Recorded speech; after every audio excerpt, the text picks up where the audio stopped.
ready with one or two people at the table, again, read it directly from your paper, no commentary, no talking around it. You'll listen to each person's action step and then see if you have feedback or revisions based on what you hear. Okay? Go ahead and do that when you're ready.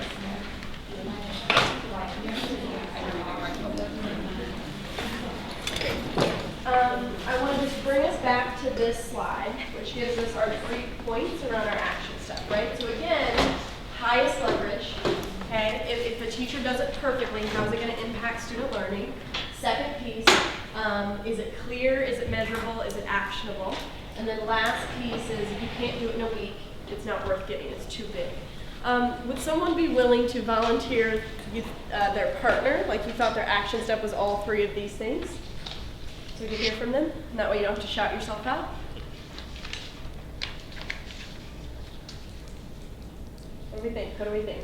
There's got to be somebody in the room who heard an action step that felt like these 3 things. Yes, thank you so much. I'm Greta. Thank you. Stand close to your students who struggle staying on task during independent practice. Okay, great. Say it one more time, please, for the whole room. Stand close to your students who struggle staying on task during independent practice. Okay, great.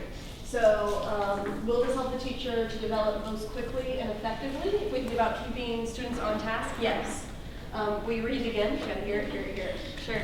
Stand close to your students who struggle staying on task during independent practice. Great, okay, good. Can anyone understand the action? Yes. Can you easily measure? Yes. If you can't make the change in a week, the action step isn't small enough. Yes. The one thing that I would add to it is I would add something to the effect of stand closest to your children who struggle and mark up 5 children's papers every 10 or 15 minutes. And then all of a sudden now we have something, because a new teacher is just like, okay, I'm going to stand here, right? Okay, here I am, you're struggling. Right? So, but get a pen in your hand. Yes, yes, yes, nice, work on this one, okay? And then you go to the other kid, yes, yes, I like that, work on this one, right? So you want to give those tangible things for the teacher to be able to do. Could we have somebody else volunteer?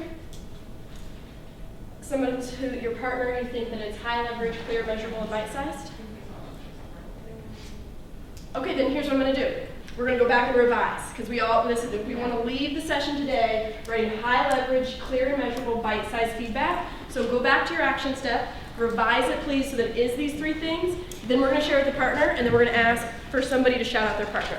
So go back to your action steps, please. I didn't write that down though. Do immediately. Yeah. So maybe not that. Okay, so maybe it's like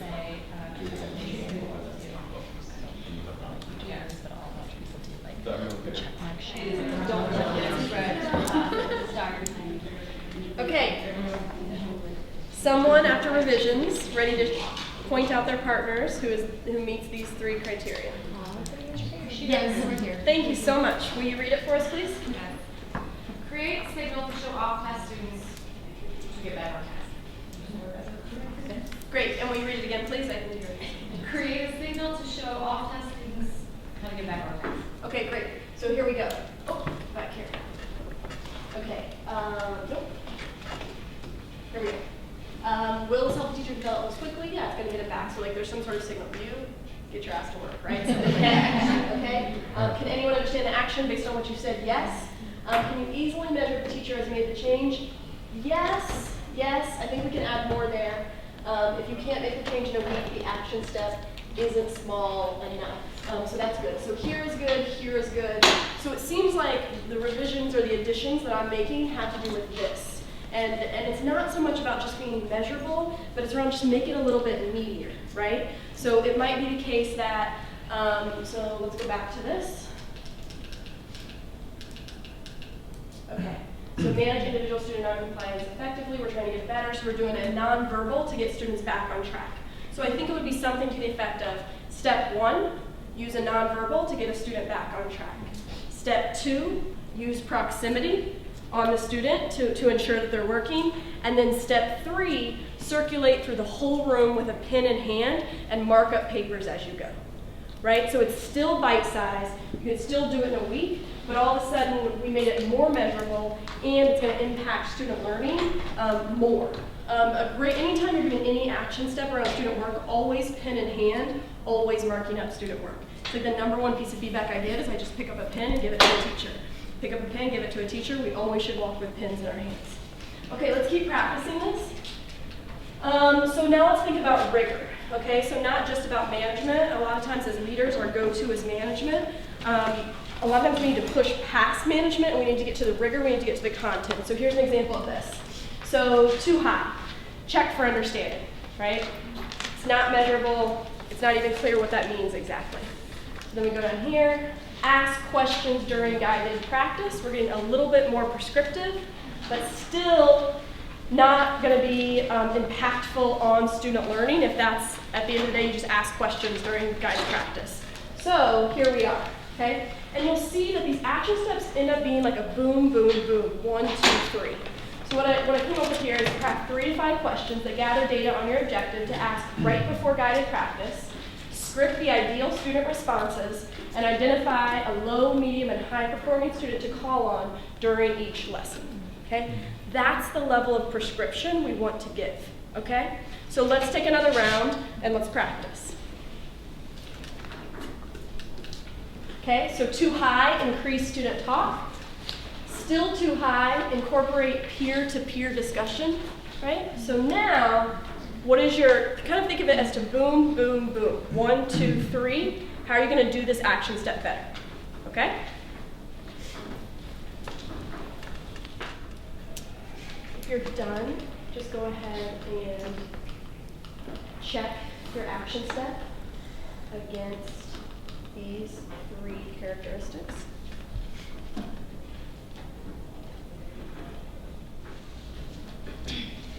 Okay, this time, when you share with a partner, I want you to offer feedback based on this list. So this is the feedback cheat sheet. And just to keep our language non-evaluative and just straight to the criterion, we're just going to use these sentence starters.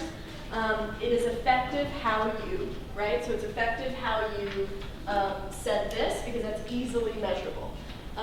You should try something else, right? Something on this list, but try and keep your feedback to this. Like it's effective when you did this, now try to incorporate this, okay? So pair up, let's just do groups of 2. You're gonna share one action step, give the feedback, and then share the other action step, okay? Groups of 2, let's go ahead.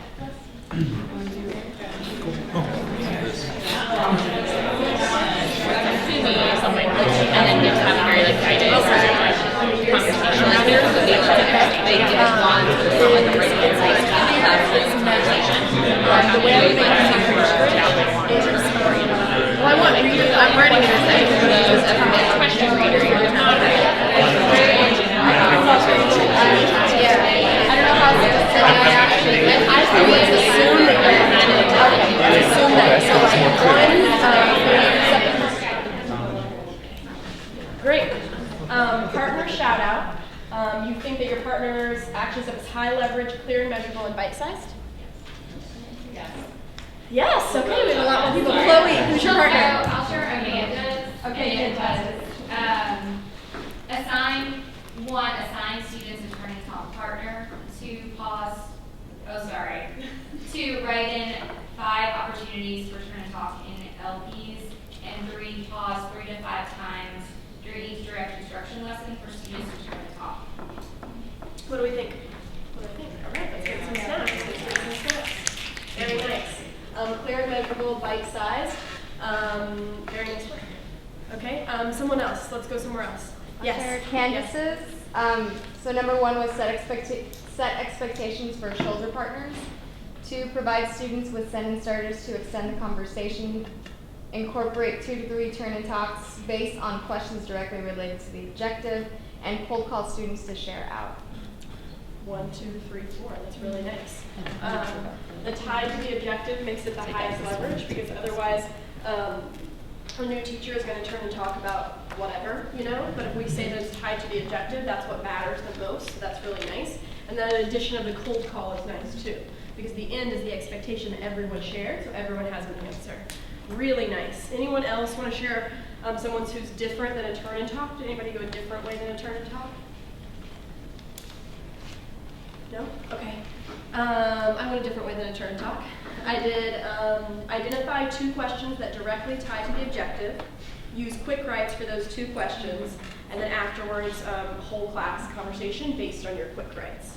So when we're upping participation, the 2 main ways to go are turn and talk and quick writes. Okay, so excellent. Let's move.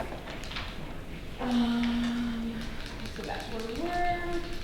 Can I ask a question? Yeah, please. I heard in that group when I heard Theo say the same thing about like having a teacher script it or write it into their lesson plan, which is like not automatic. So there's a jump there. So if you're having this conversation. Yes.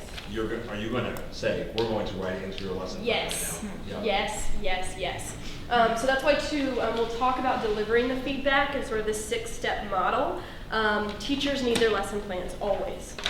So just you'll want it. There's certain things that teachers just always bring to their meetings. So for us at Leadership Canarsie, it's your current week's lessons, it's your current data, and then it's your flexi, which is just like where we keep notes. Those are the 3 things that they know every single time that they're bringing, so that we don't have to run and go get something. So that's a great point. Good. Okay, let's move. So when we think about great feedback, this helps us frame our feedback, okay? It's actionable. It tells the teacher exactly what to do, okay? So that's the action step that we've been working on, that we've been talking about with those 3 criterion. That's the whole thing we've been working on right now. And then when you give it to the teacher, it needs to include data from the observation. You have to ground it in what happened in the classroom. And the last piece is it ends with the rationale, why this is important. I like to think about this as this is the specific case, and this is how it's universal. So someone said before it has to be replicable. Somebody help me? Replicable. Thank you very much. That. It needs to be that. This is the way that you make it that. Okay? Here's the specific classroom observation I did, and here's why this matters. So let me show you 2 quick examples, and I just color-coded them according to these 3. So here's a feedback. This could go, if you're not going to have a face-to-face email, you're not going to have a face-to-face meeting, this can go in an email. Ideally, we want to do everything face-to-face, and then you want to send this after the meeting. So you want the teacher taking notes the whole time, so really owning that, and you want to follow up with an email. I think that's a best practice. So the action step is narrate the positive between each question. And this is specific to a reading mastery story, so there's only so many questions. So that's the action step that you have to do. But let's talk about specific to what happened, the data from the observation. Today during the comprehension portion, you said to Elijah, where are your eyes supposed to be? Instead, try 8 students have their eyes on the text. I need 1. Okay? And then we go back, ends with the rationale, why this is important. Narrating the positive will increase buy-in from all students and keep your lesson upbeat and positive. Okay, so it just gives us a succinct method for how to do it, so we're not writing paragraph after paragraph in these observation emails or notes. When it comes to content, it looks longer, okay? So just the difference between what it looks like when it's management related versus when it's content. So this is around guided reading, and this is around a book introduction, okay? In your book introduction, give the what, the how, and the quick apply. So again, that's the actionable, that's the action step that we've been talking about.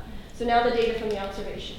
Today you did a great job with the what, when you said today we are going to focus on character mental state. What is character mental state? Take it to the next level by adding the how. We find character mental state by paying attention to characters' words and actions and asking ourselves, what is the character probably thinking? And the quick apply. In our read aloud this morning, Junie B. Jones said blank, and she did blank. What was her mental state? Okay, so again, going back to this, there's the actionable. It includes data from the observations. The teacher knows exactly what you're talking about. But now let's talk about universally why this matters. By adding the how and the quick apply, you'll increase the likelihood that students will be successful when they're reading independently. Okay? So, I'd love for you to go back to the action step that you feel most confident in on your paper and just quickly sketch it out with the action step first, the data, you can just make it up from a classroom observation, and the rationale of why it's important. Okay, so let's take about 5 minutes and do that. So you can choose your rigor one or your management one.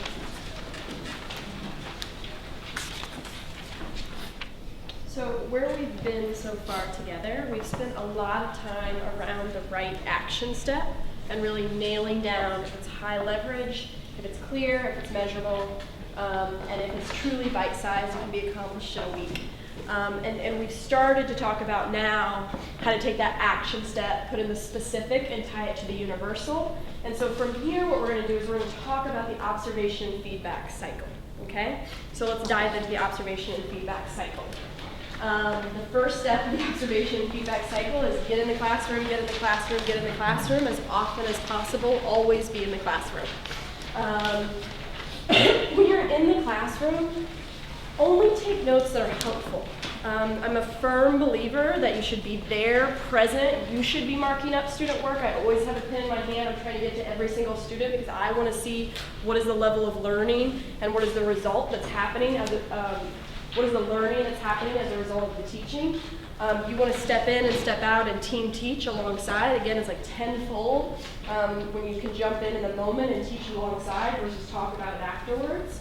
And then your notes are ones that are helpful, okay? So teacher actions, what's effective about what they're doing, what's missing, what's the missing link here. And then more importantly, teacher actions is this, okay? How many students are participating? Do a quick count as soon as you walk in. What percentage of the class is on task, participating, doing the learning?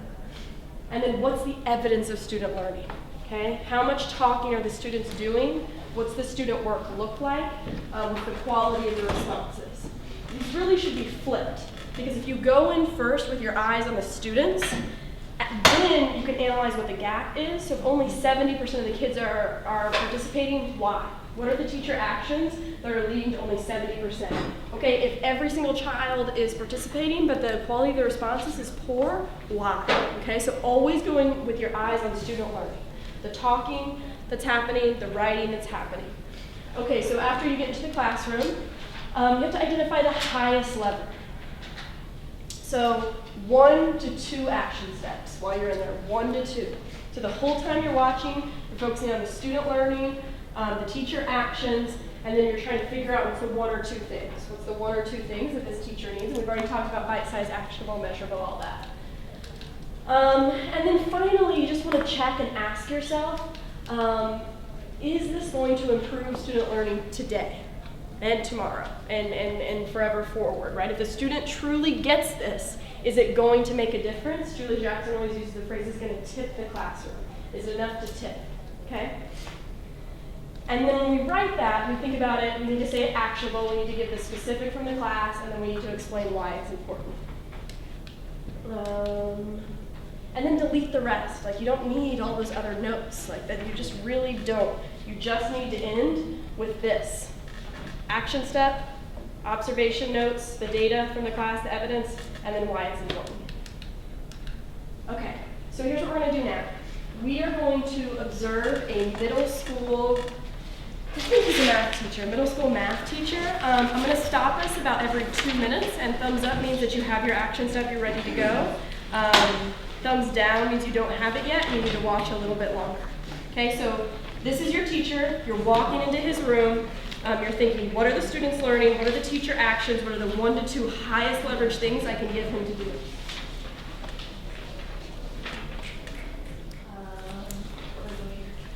So what we're going to go ahead and do is work out the 1, the 2, the 3, the action step. Okay, so this is the clear action step, everything we've been working around that. Here's the evidence from the observation. Okay, and here's why it matters. And so if you'll just take a few minutes to write that out. Great. So I'm about to introduce a resource to you. Before I do that, I want to give the background on the resource. One thing that we do at Uncommon Schools every year is we have working groups. So we pull together principals, deans, experienced teachers, and we explore a topic. So we've done K-4 reading, 5-8 math. It's typically content related, but this past year we did what we called the Rookie Teacher Working Group. I guess it was actually 2 years ago now. And so we watched our top leaders coach brand new teachers. We followed them around with a video camera, we watched, right? And then what we did from there was we compiled a list of what the most the action steps that came about the most often for our new teachers from our best leaders. So if you go to page 7, you'll see top 10 action steps for new teachers. Go ahead and take about a minute and read over this front and back and see if any of this language is helpful in your action step for this particular math teacher. Okay, so now moving into the last part of our workshop, which is preparing the coach and actually delivering the feedback that you have. So I'm gonna change our order a little bit. Will you go to page 11, please? This is the 6-step model that comes from Paul Bambrick, and that those of you who are familiar with leverage leadership and the observation and feedback lever or chapter, these are the 6 steps. So it's one possible model. So I just want to take you through these steps. So instead of watching Nikki Bridges give this feedback, we're first going to go over the components. So the first thing that we do, obviously, is we start with the praise. I'm not going to belabor it, but what I'm going to say is body language matters. And we just got through a week of the Principals Institute in New Orleans and the Principals Institute in New York for Relay. And the difference between when you turn your body to the teacher, give them really good eye contact, and don't look at your notes. To give someone a compliment, you shouldn't have to read it off the paper, right? So really get with them, and then the specificity. You know, what was it exactly from that lesson? And then when we think about praise, the best praise is when you give it to someone when they don't know that they're doing it, right? There are a lot of things that we do that are really good in our practice that we actually don't know that we're doing until someone names it for us. So that's the best type of feedback. Okay, let's just move. So after you give that, you ask some sort of reflection question about that praise. You know, like, so what impact did that have on your students? Or how did it feel to do X, Y, and Z? Or why do you think that was so effective, right? You want to get the teacher involved. I'm also a huge believer in writing.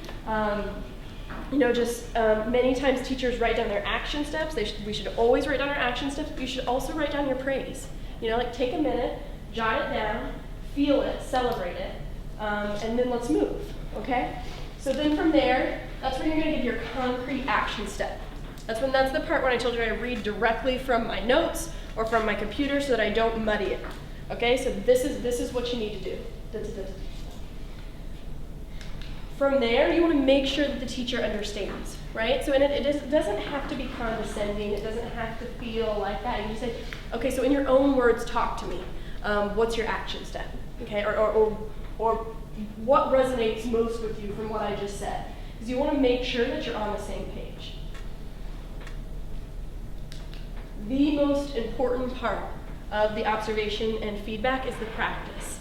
And you want to be practicing like 5 to 7 times. It's like that Yo-Yo Ma where he like starts a little bit, stop, okay, it's like this, go a little bit, stop, it's like this, it's like this. So, and then we also remember from Serena's clip, the quality of the practice won't be that strong when it's in the actual classroom because the quality of practice you're doing in your office is isolated and there are no students. And so when that teacher gets back into the classroom and has 28 students and has everything else, so you want to make sure that practice is really high quality. And then the last thing you want to do is you want to say something to the effect of, okay, I'm going to come in tomorrow or say this, I'm going to come in this after this, or I'm going to take this. When possible, tie it to student work, okay? So if your action step for a teacher is you know, that one we did around the rigor, which was script 3 questions before you get into the guided practice, call on the H, M, and L to answer each of those. Then you say, okay, next week bring the student work from this class, and this class, and let's see how the student work is improving because your guided practice is improving. So anytime you can tie it to student work, that's what you want to do. Okay, so those are the 6 steps. I'd love for you to take a minute and reflect with someone at your table. What do you do currently? You're like, you always do this. Which of these steps feels new, either because you're not using it or the order is not where you would put it? Just talk to people at your table about that.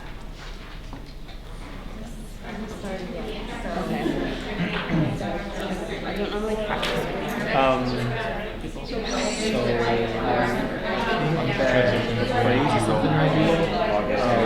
far as finding When I had my interview, like identify as positive, it felt pretty natural to just work on. and the one that I was trying to practice is the practice. By starting strong. Never done that before, but So let's pull the room right now, and you're gonna raise your hand on the step that is new for you, the thing that you are not doing consistently in your practice, okay? Praise. Okay, good for us, we're good with praise, that's a good thing. Reflective questioning. Awesome. An action step. Yeah, no worries. Absolutely. Checking for the teacher's understanding to make sure they're on the same page with you. Nice. Okay. Practice. Okay. And follow up. Okay. Great. Practice. That's good. That's what I anticipated. So what we're going to do is we're going to watch Nikki Bridges. She is like a 2000 core member, maybe 98, I don't know. She did New Orleans. She is the principal of Leadership Prep Ocean Hill, and she is the single most talented elementary principal I've ever seen. Her results speak for themselves. Last year, she had the 3rd highest math scores in the state of New York. That was with the Common Core change, right? So that's when we saw all those 24-point decrease in scores. And then the ELA, I think her average kids last year was like a 75% proficient. And then the states, I think, was at a 29. So one of the best coaches I've ever seen. We're going to get to watch her. She's in a full observation and feedback meeting with a brand new teacher. His name is Jackson. She's already done the praise, she's already done the reflective questioning, she's already given the action step, and so it's time to practice. So let's watch her. They are working with a brand new teacher. The program he is executing is called Reading Mastery. It's a phonics program, and that's what they're talking about. Okay? And he's a 2nd grade teacher. Great. So if you'll turn back to page 10, just take 30 seconds and answer that question. What action steps made this coaching session effective?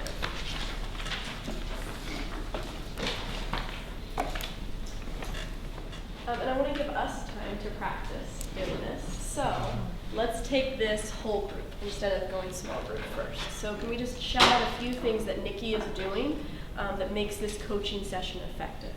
Yes, Anna. The reflection throughout, like she coaches very specifically in parts, like you did this, but then she also supports the builder's own capacity by like at that end point, once you did it right, I didn't do it exactly how you wanted. What did you do? Why did that work? So putting the ownership back on him to kind of reflect and think about like what was my action in that moment when it wasn't working. Nice. The reflective piece and then the adjusting feedback. Yes. Do I need to say my name? If you don't mind. Okay. Hi everyone, I'm Sherilyn. So, giving him the opportunity to see what it's like and experience what it's like when a student does not comply. Yeah. So, being that student who will be compliant and then the student who will not be compliant when he continues to do that. Nice. Yes. I'm Marwin. I think one of the things I appreciated about what she did after the first round of practice, she asked the question to unveil the things that are not verbal. So when you scanned, what were you looking for? Because there's so much that happens like in the iceberg of teaching underneath the surface of the water that you're not going to get to effective decision making or levels of practice unless you like unveil that in the coaching and the practicing. Nice. Anything else we saw Nikki do? Yes. I'm Anna. She also did something that you talked about earlier, which is that she used the pause button. She paused the action to give immediate feedback. Yes. So rather than let it play out and then go back and say, at the beginning you did this, she just stopped it. Yes.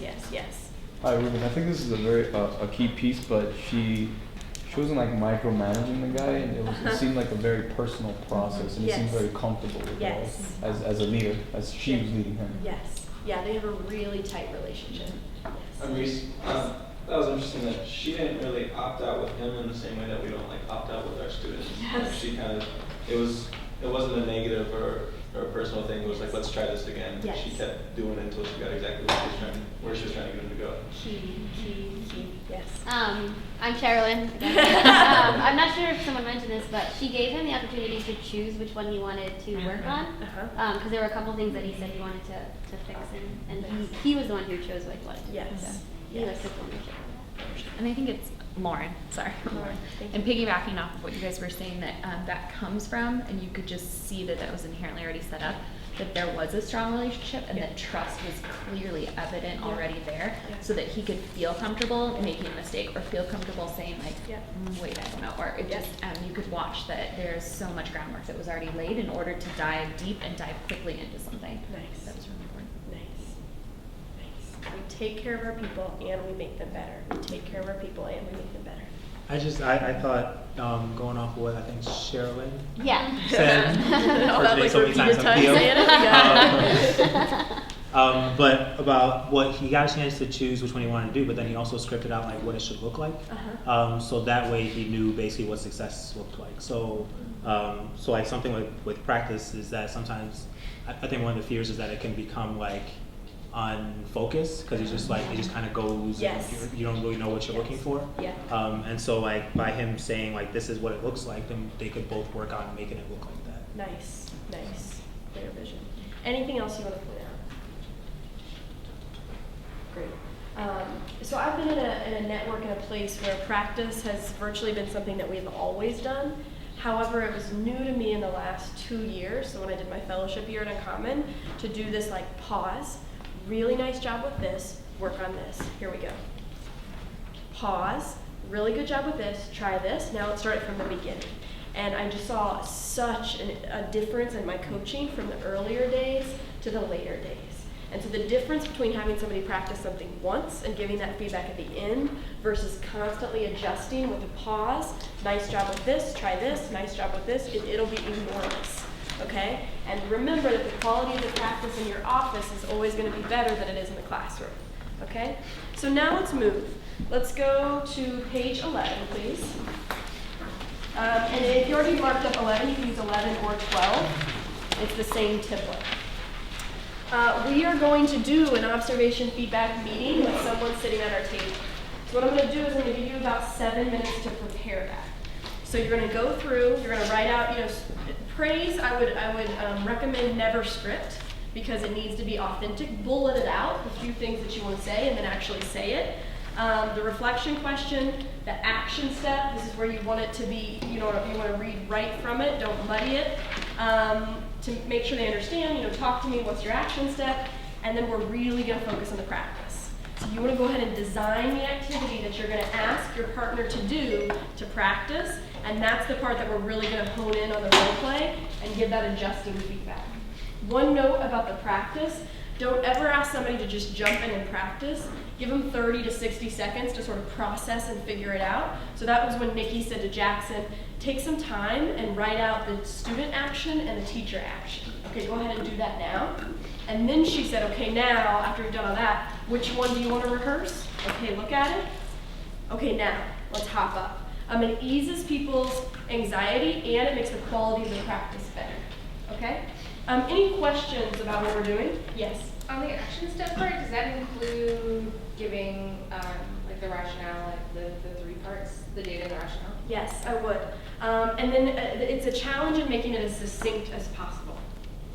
Yeah. Yep. Yep. Okay. So you've already written out your action step and the rationale, both from the classroom and the larger reason why. So it's really going to be working on that practice. Okay, any other questions? Yes? I have a question. Sure. Is this, obviously, so anyway, this is based on what we just watched. Yes, exactly. Okay, I just want to make sure. Yes, I know exactly. The math teacher that we just watched. Okay. Okay, does everybody feel good? Okay, I'm going to put 6 minutes up for us, and then I'm going to check the room and see where we are, and then we are going to do some role plays. Okay? So go ahead and take your 6 minutes. And P.S., if you're feeling anxious right now, does anybody feel anxious or? Yeah. If you, let's just be really metacognitive and honest. If you feel anxious right now, raise your hand. Okay, awesome. So the majority of us do. This is how our teachers feel. We feel it. This is how it is. We only get better when we practice. So that's a good thing. Okay? So 6 minutes. If you need more time, I will not rush it. I'll give you more time. The video with the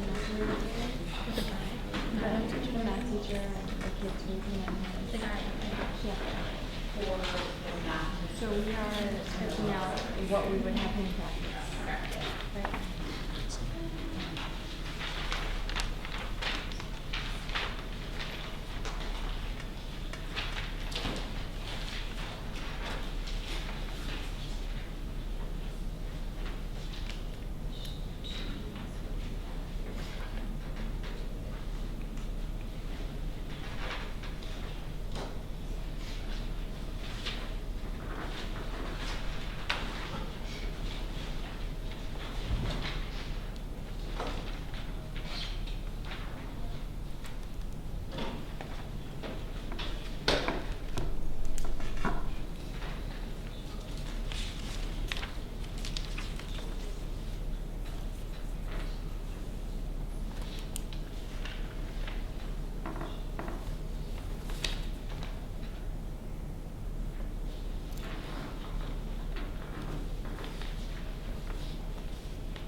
Okay, in your last 3 minutes of preparation, you want to make sure you have your practice really fleshed out, because when we start the role plays, we're going to start from action step into practice.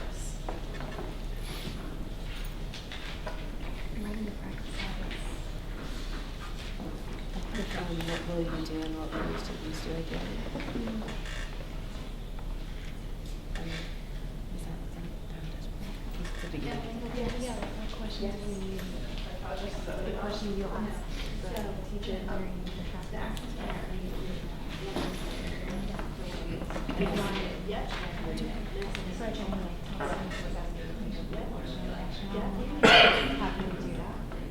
Yeah, it's exactly that. And they can ask any question. Yeah, but I think that like since this should be in here, and I think this is the President of the United States. time to think The about thing is, what that when would the look teacher like, practicing, and then practice that. Exactly. And what you'll likely find in a practice is the teacher will actually wait about 3 seconds, and you'll say pause. This is tricky for understanding about the action steps. Like repeat this in other words. Like, what are you gonna do? This is what are you gonna. Then this kind of. Okay, in the final minute and a half of preparation, I'm going to kind of tell you where we're going to start from, so you're ready to start from this place. We are going to start from, you're going to look at your partner.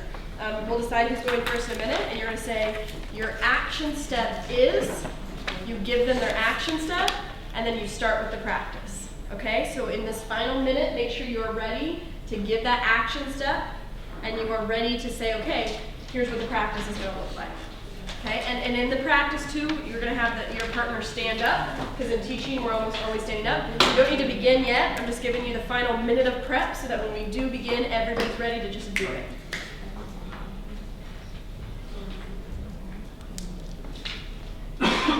Twos and twos. You guys have good groups of you, 2, 2, 2? Okay, great. One extra out here. Are you guys in groups of 2? Or do you have an extra? There's one more. Oh, yeah, there's one Yeah. more. We just flip. Yeah. So maybe, so this person over here, maybe she could work over, because how have you guys been working so far? I just bounce back and forth. Okay, we'll want to do 2s because, so right now let's just do 2, 2, 2. Okay. Because we want to get everybody to get a chance.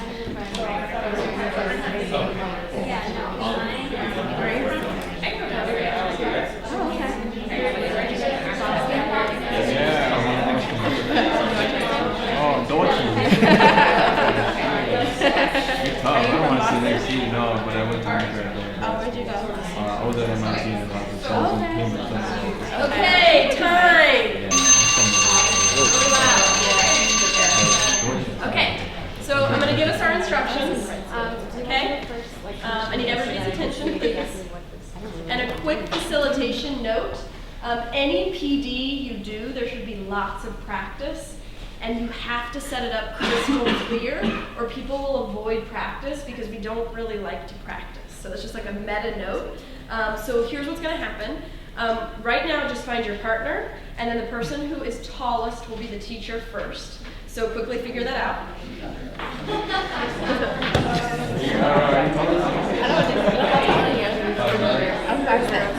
Okay, straight, come back. Back to back. Come back. Come back. One more time. Come back. Okay, great. So now, I'm going to put 3 minutes on the clock. So when I put 3 minutes on the clock and I say go, you're going to say, so Brandon, so Mary, your action step is. Okay, so the second I do it, we're going at it. We're going full force. We're going to use the full 3 minutes, and we want to get to the practice. Okay, so when I say go, so name, this is your action step. Okay, and take it live. Yes, okay, so you're the person going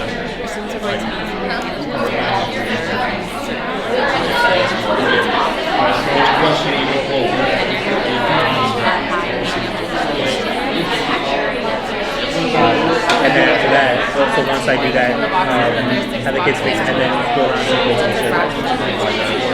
around and to make sure that everybody's on task and engaged, and be sure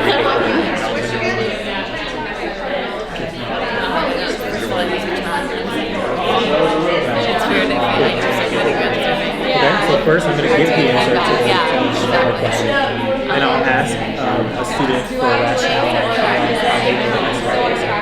Do I poll comes back in, or is this a student that I already saw? Okay. Then I'll give a specific amount of time for kids to fix their answers, and I'll go and check to make sure everybody actually fixed their answers. Okay. Well, 2 quick comments before we just switch. The first is, if you didn't get to practice, then you need to move a little bit quicker through your action step. And then the second is, if you said, we're finished, you didn't give enough adjusting feedback, okay? Because that was only 4 minutes. So in 4 minutes, we should be able to get through an action step and into practice. And in 4 minutes, we should be able to practice that full time to give the adjusting feedback, okay? We are gonna switch. The next person, you are just gonna start right away with, so your action step is, okay? And go. All right, Victor, here's your action step. All right, so your action step is to tell them to be sure that you're circling around to make sure that you're listening to the conversation, so you're checking for misunderstandings, and also for understanding, and also making sure.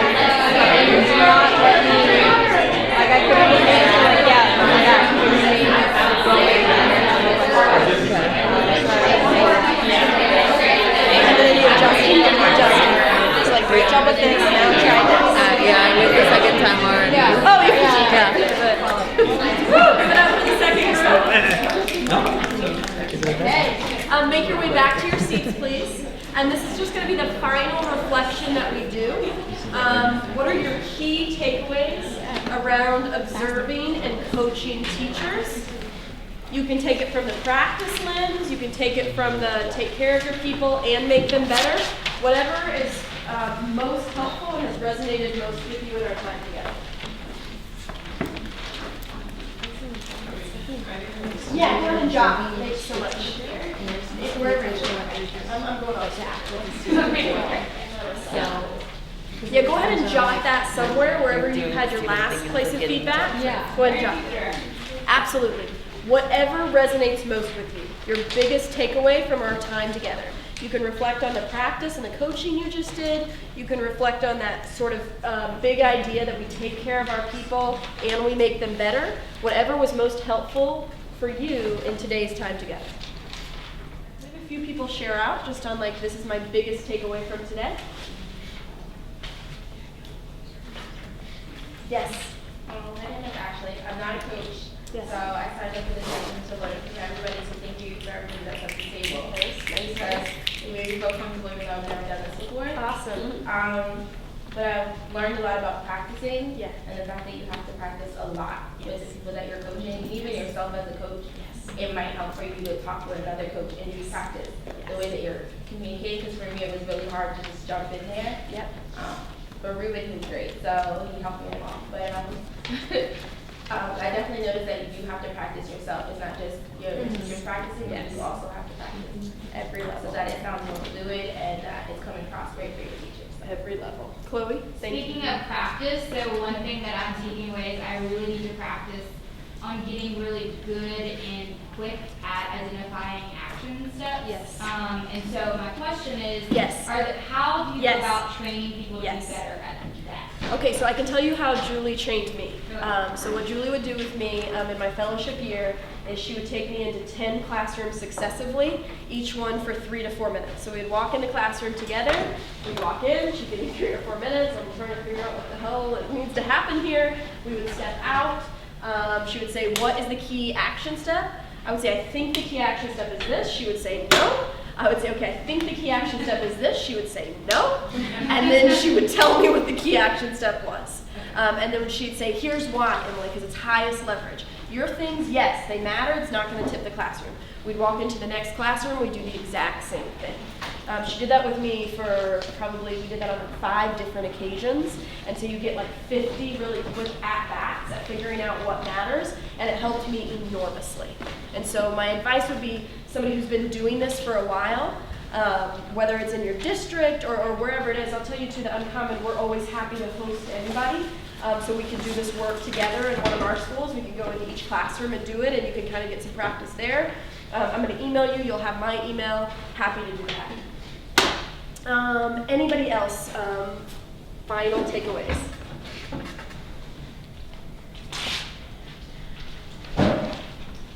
For me, practice is pretty sure I was giggling half the time. But I think it's really important to just continue with it and follow through until the desired outcome is reached, even though it's like awkward and uncomfortable. I think it's important to just stick with it and not let the teacher just kind of, yeah, you kind of got it, so let's move on. Good. To build on, Yes, sorry. please go. Well, to build on that, I feel like we have the tendency to be sort of personalities to our students, but relatable to our peers and our colleagues. And so I think on your point, I feel like the mantra that you must be relaxed really comes into play, that your role as a coach is to be calm and constructive and not necessarily as relatable as you might be if you were at a happy hour. Nice. Calm, relaxed. I think that the starting with the TED Talk and the sort of philosophy behind taking care of and reaching the point at which you have an organization that functions in the way that he was talking about, not just about self-preservation, but about preservation, was really key, because it occurred to me that really this coaching relationship in small bursts is sort of like the microcosm of that like that's actually the mechanism for building that larger feeling and that larger sense of purpose as a whole for that. Great. Everyone, thank you so much. I'll email out resources, and feel free to email me with any questions, concerns, or if you want to talk further.